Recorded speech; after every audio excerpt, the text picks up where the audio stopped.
ትናንትና በተደረገው ጨዋታ ኖርዌይ እና ብራዚልን አሰናብቶ ኖርዌይ ከእንግላንድ ጋር የምታደርገው ጨዋታ ተጠባቂ ሆኗል።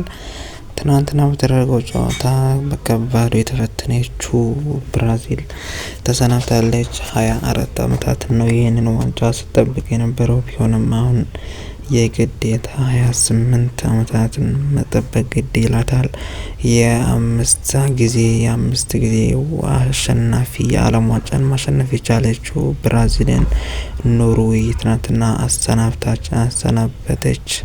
ከዚህ ጀርባ ያለው ኔይማር ጁኒየር ለምንድነው ትናንትና ራሱን ከብሔራዊ ቡድን ያገለለው? ለመሆኑ ካርሎ አንቸሎቲ ስለዚህ ምን አሉ የሚለውን ዛሬ የምናይ ነው የሚሆነው። በሌላ በኩል ደግሞ እንግሊዝ ደግሞ አዘጋጇ ከሆነችው አንዷ ሜክሲኮን ገጥማ ትናንትና 3-2 ማሸነፍ ችለዋል ማለት ነው። እነዚህንና ሌሎች መረጃዎችን ማካተናል ማለት ነው። እስከ መጨረሻ አብራችሁ እንድትቆዩ እንጠይቃችኋለን። በዚህ በቅድሚያ ለዚህ ቻናል አዲስ ሲሆናችሁ ሰብስክራይብ ማድረግ እንዳትረሱ፣ ላይክም እንዲሁም ማድረግ እንዳትረሱ፣ ሼር ማድርጉ። ወደ ቀጥታ ወደ ጨዋታው እንሄዳለን ማለት ነው። በቅድሚያ የእንግሊዝና የሜክሲኮን ጨዋታ ትንሽ እንመልከተው። ይሄ ጨዋታ ከተያዘለት ቀጠሮ ከ9 ሰዓት ነበረ እንደ ኢትዮጵያን አቆጣጠር የተያዘለት ማለት ነው። ለሊት 9 ሰዓት ነበር የተያዘለት። ሆኖም ግን በሰዓቱ በተያዘለት ሰዓት መደረግ አልተቻለም። ይሄ ጨዋታ በቃ 9 ሰዓት ተብሎ እንግዲህ 1 ሰዓት ሙሉ ነው ዘግይቶ እንግዲህ የተጀመሩ ይሄ ጨዋታ።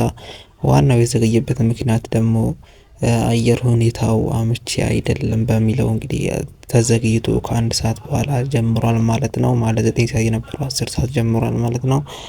ይህ ሁኔታ እንግዲህ በጣም ዓለም ዋንጫ በጣም በሶስት ሀገራት ያዘጋጅበት ምክንያትም ለዚህ እንደሆነ የተናገረ ይገኛል ማለት ነው። ትናንትና እንግዲህ ኢንግላንድ በጣም ተፈትናለች ማለት እንችላለን በሜክሲኮ። ሶስቱ ሀገራት ዓለም ዋንጫን ካዘጋጁ ሀገራት መካከል እንግዲህ ዛሬ አሜሪካ መጨረሻ ነች የምንጠብቀው ነው የሚሆነው። አሜሪካ እንግዲህ ዛሬ ከቤልጅየም ጋር የምትጫወት ነው የሚሆነው። ሶስቱ ከሜክሲኮ፣ ካናዳ እና አሜሪካ እንግዲህ ሶስቱ ሀገራት አዘጋጅተው እንግዲህ ሶስቱም ሀገራት ሁለቱ ተሰናብተዋል። ካናዳ በሞሮኮ ተሰናብታለች። እንዲሁም ደግሞ ሌላኛውም እንግዲህ ዛሬ ተሰናብታለች። ሜክሲኮ በእንግላንድ እንግዲህ ተሰናብታለች ማለት ነው። ሶስቱም ሀገራት እንግዲህ ዛሬ የሚጠበቁ ጨዋታ እንግዲህ ቤልጅየም እና አሜሪካን የሚያገናኘው ፊልም ይጠበቃል ማለት ነው። ትናንትና ሜክሲኮ ከእንግሊዝ ያደረጉ ጨዋታ በጣም ፈታኝ ነበረ። እንግዲህ ቶማስ ቱሄል እንግዲህ ይህንን እንግሊዝ ብሔራዊ ቡድን ሲመሩ እንግዲህ 10 ቁጥር ሚና የላቸውም፣ አላመጡም ማለት እንችላለን። ምክንያቱም ደግሞ ኮል ፓልመር እዚህ ብሔራዊ ቡድን ላይ የለም።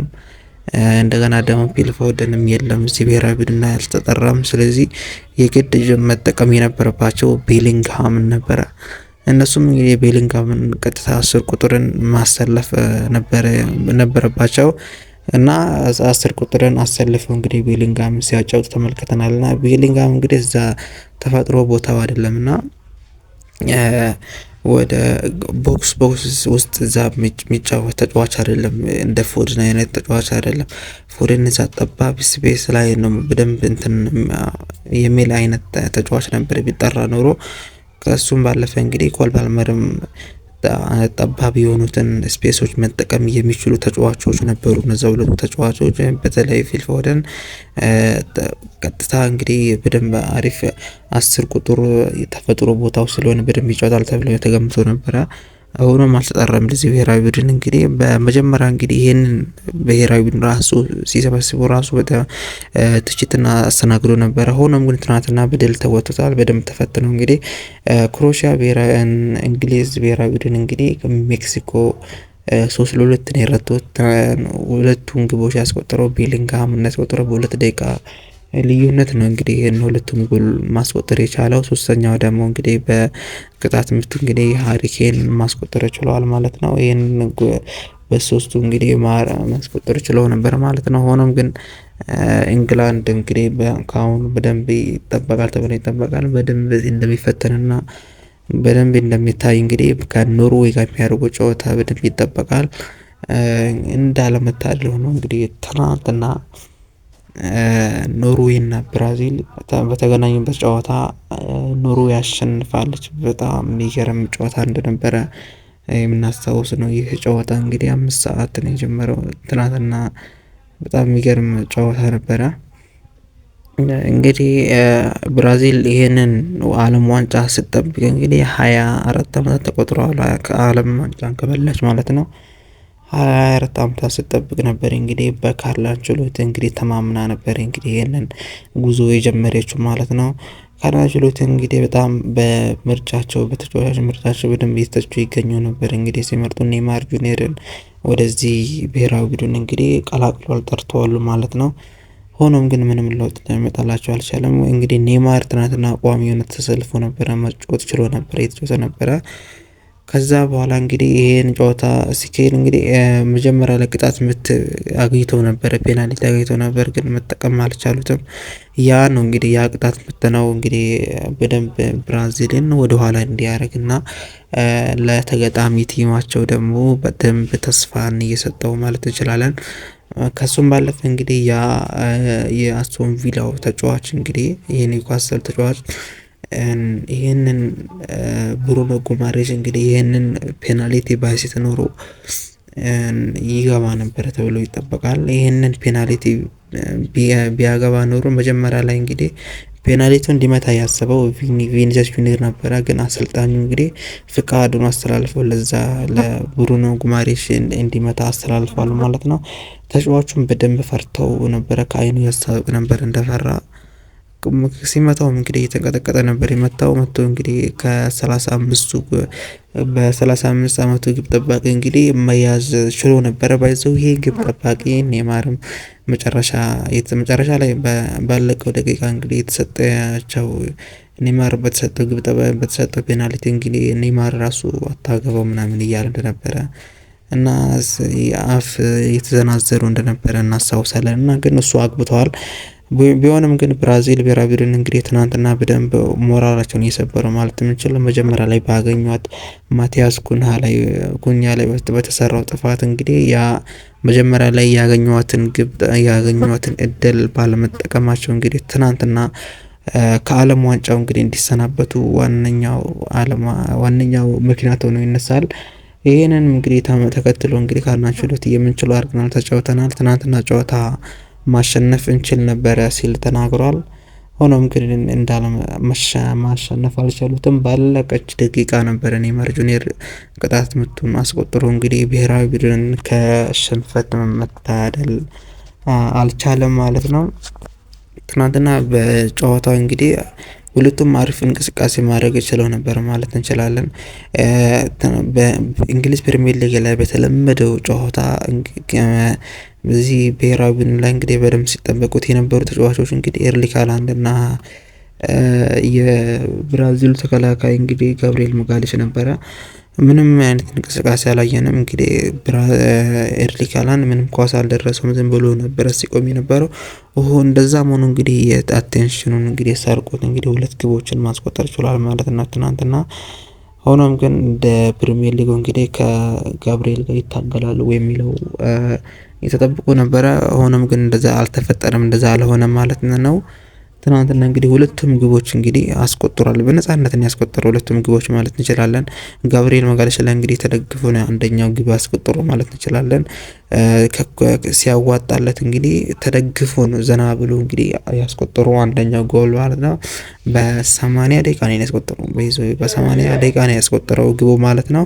ይሄንን ጎል ሲያስቆጥር እንግዲህ ጋብሪኤል ማጋሌሽን አጠገቡ ቆሞ እንግዲህ ዘሎ ነበር ጎል ማስቆጠር የቻለው።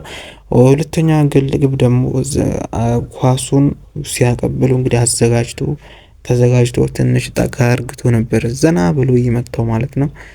ሶስቱም ተከላካይ ቆሞ ጋብሪኤል አጠገቡ ቆሞ ሌላኛውን ቆሞ ነበር ይሄንን ሁለተኛ ጎልም ያገባው ማለት ነው።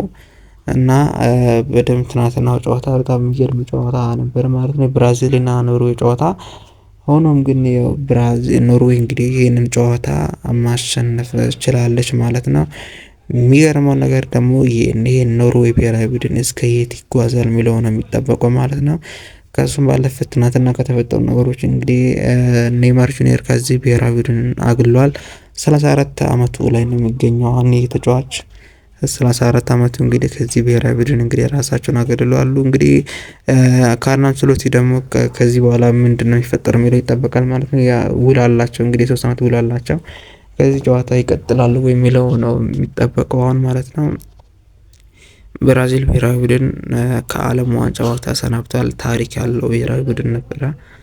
ሆኖም ግን አሁን ዓለም ዋንጫን ለማንሳት ግዴታው እንግዲህ 28 አመታትን መጠበቅ ግድ ይለዋል ማለት ነው።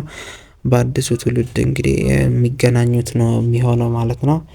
እንግዲህ ብራዚል ብሔራዊ ቡድን እንግዲህ ትናንትና በደንብ አሪፍ እንቅስቃሴ ማድረግ ችለው ነበረ።